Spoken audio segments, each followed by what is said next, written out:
ஓம் சாந்தி. நாம் தினமும் ஆதிதேவ் பிரம்மா பாபாவின் சிரேஷ்டமான தெய்வீக வாழ்க்கை வரலாற்றை கேட்டுக்கொண்டே இருக்கின்றோம். இன்று பாபா என்ன சொல்கிறார் என்று கேட்கலாம். தெய்வீக நீதிமன்றம். இது ஒரு விசித்திரமான விசாரணை மன்றம். இது பெரும்பாலும் இரவு உணவு வேலைக்கு பின்னரே நடக்கும். இதன் லட்சியம் ஆன்மீக ஒழுக்க மேம்பாட்டிற்கு ஒவ்வொருவரின் மனப்பூர்வமான முயற்சியும் ஒத்துழைப்பும் ஆகும். இதில் கலந்து கொள்வோர் அனைவருக்கும் இதை முன்னின்று நடத்துபவர் மீது முழு நம்பிக்கை இருக்க வேண்டும். மேலும் நடத்துபவரும் பற்றற்ற நிலையிலிருந்து நியாய உணர்வோடு நடத்த வேண்டும். எனினும் இங்கு இத்தகைய சபை இறைவன் முன்னிலையில் நடந்தது என்றே சொல்லலாம். இந்த விசாரணை மன்றத்தின் நடைமுறை மிகவும் எளிமையானது. தவறு நடந்துவிட்டது என உணர்கின்றவர்கள் பாபா, மம்மா மற்றும் எல்லோர் முன்னிலையிலும் இனி இந்தவாறு செய்ய மாட்டேன் என்று மனப்பூர்வமாகவும் தெளிவுடனும் உறுதிமொழி செய்வதாகும். ஒருவரது தவறை வேறொருவர் கவனிக்க நேரிட்டாலும் தவறு செய்தவரின் முன்னேற்றம் கருதி மன்றத்தில் கூறலாம். என்றாலும் அங்கு யாரும் தான் குற்றம் சாட்டப்பட்டதாகவோ மனக்கசப்பு அடைவதாகவோ இல்லை. மாறாக எல்லோரும் சம்பூர்ணம் அடைவதற்காக ஒருவருக்கொருவர் உதவி செய்வதே நோக்கமாக இருந்தது. பாபா, மம்மா இருவரின் இதயத்திலும் அனைவரது முன்னேற்றமே மேலோங்கி இருந்தது. ஆதலால் தவறு ஏற்படாமல் இருக்கவும் பழைய அனாவசிய பழக்க வழக்கங்களிலிருந்து விடுபடவும் பாபா பல யுக்திகளை குழந்தைகளுக்கு கற்பித்தார். எல்லோர் மத்தியிலும் தவறை பற்றி கேட்பது, தவறு செய்திருந்தால் ஒப்புக்கொள்வது போன்ற நடைமுறை இருந்ததால் இதை பற்றிய குற்ற உணர்வு போன்ற அனுபவத்திலிருந்து விடுபட்டு இருந்தனர். அகந்தை மற்றும் சிலருக்கு மட்டும் சலுகைகள் உள்ளன என்பது போன்ற வதந்திகளால் பீடிக்கப்படாமல் எச்சரிக்கையோடு காரியங்கள் நடைபெற்றன. அங்கு எந்தவித ரகசியங்களோ சந்தேகங்களோ இருக்கவில்லை. அன்பு நிறைந்த ஒரே குடும்பமாக உருவாக்கப்பட்டு இருந்தது. விசாரணை மன்றம் என்பது யாரையும் குற்றம் சாட்டுவது, கொடுமைப்படுத்துவது அல்லது பயமுறுத்தும் விவகாரமாக இருக்கவில்லை. எல்லோரும் நல்லது கெட்டதை புரிந்து கொண்டு திருந்துவதற்கான நல்ல ஏற்பாடாகவே கருதினர். மேலும் செய்த தவறை சுயமாக சொல்லிவிடுவதற்கான இந்த வாய்ப்பு அனுபவிக்க இருந்த பின் விளைவுகளில் இன்றும் காப்பாற்றப்பட்டு விட்டோம் என்ற சுதந்திர உணர்வை அளித்தது. ஆகவே இந்த விசாரணை மன்றத்தின் லட்சியம் இங்கு கூறப்படும் சுய வாக்கு மூலங்களால் மனம் தூய்மையடைந்து சுதந்திரமடைய வேண்டும் என்பதாகும்.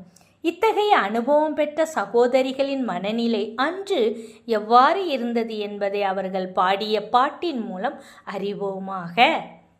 ஒளி பிறந்த உலகமதில் ஒடுங்கிவிட்ட வேலைதனில் ஒளிமிகுந்த உலகம் விட்டு ஓடோடி வந்தனையோ, ஆர்ப்பரிக்கும் கடலெனவே வாழ்வு தத்தளிக்கும் நேரமதில் நீட்டிய உன்கரம் கண்டு பற்றினேன், ஏற்றுக்கொண்டால் நன்றி இறைவா, பிழைத்தேன் நான் பேறு பெற்றேன், வந்ததும் நீ சொல்ல கேட்டோம் உலகை, மீட்க வந்தேன் பாவ பிடியினின்றும் என்று, பொன்னான நேரம் வந்ததென்றே மகிழ்ந்தேன் இன்று, ஒப்படைத்தான் முடியுமோ உன் வருகைதனை, ஒப்பிடத்தான் முடியுமோ உன் வருகைதனை, ஓங்கி நின்ற பாரதம் வீழ்ந்த தே என்று வினவ, ஒன்றுமில்லை அஞ்சேல் இது நாடகம் என்றாய், அதிர்ஷ்டமில்லை என சோர்ந்திட்டேன், இல்லை சௌபாக்கியசாலி நீ என்றே சாதித்தாய், நீ தந்த ஞான அமுதுண்டு பசி தீர்த்தேன், என் சொல்வேன் தேவதையொன்றோ நீ என்றே தீர்ப்பளித்தாய், ஓ இறைவா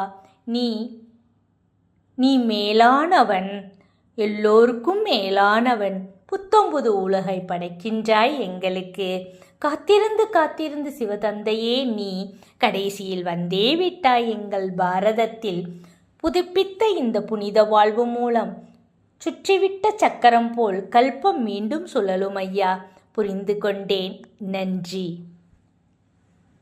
பாபா ஒரு தூண்டுதலாக இருந்தார். பாபா அனைவருக்கும் எல்லா சௌகரியங்களையும் செய்து கொடுத்ததோடு அவரது அசையாத நம்பிக்கையின் பலத்தால் எல்லோருக்கும் பலம் அளித்தார்.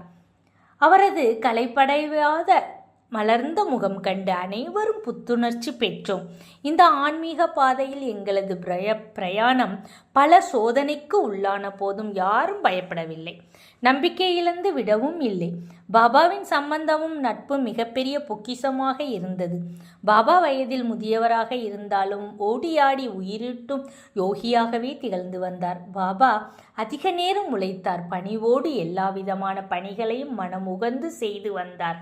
ஆகவே சேவையில் அவரது இத்தகைய ஈடுபாடு எங்களுக்கு வழிகாட்டியாக அமைந்தது. எப்படி ஒருவருக்கொருவர் ஒத்தாசை செய்வது என்பதையும் பாபா கற்பித்தார். இவ்வாறு காரியங்கள் செய்கிற போதும் பாபா ஞான கருத்துக்களை புத்தி மூலம் சிந்தனை செய்து வந்தார்.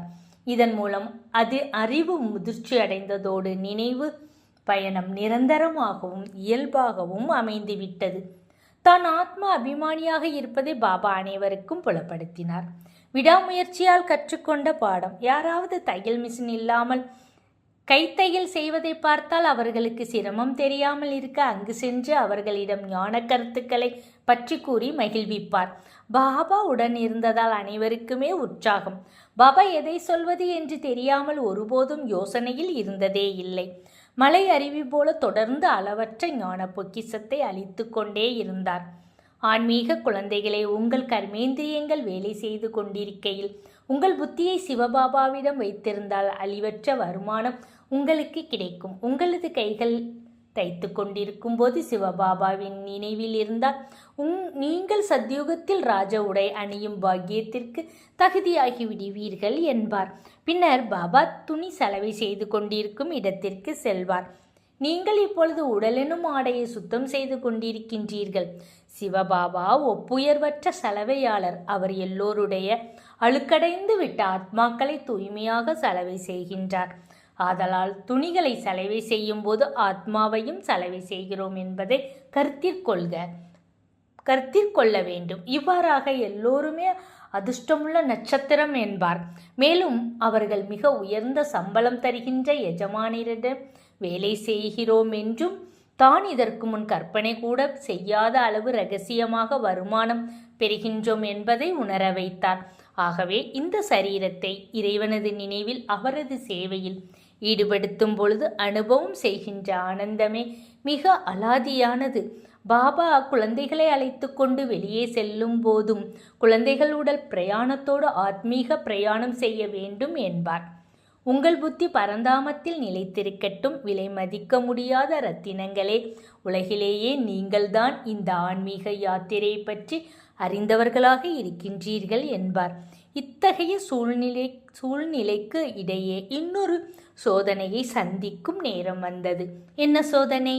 நாளை பார்க்கலாம். அச்சா. ஓம் சாந்தி.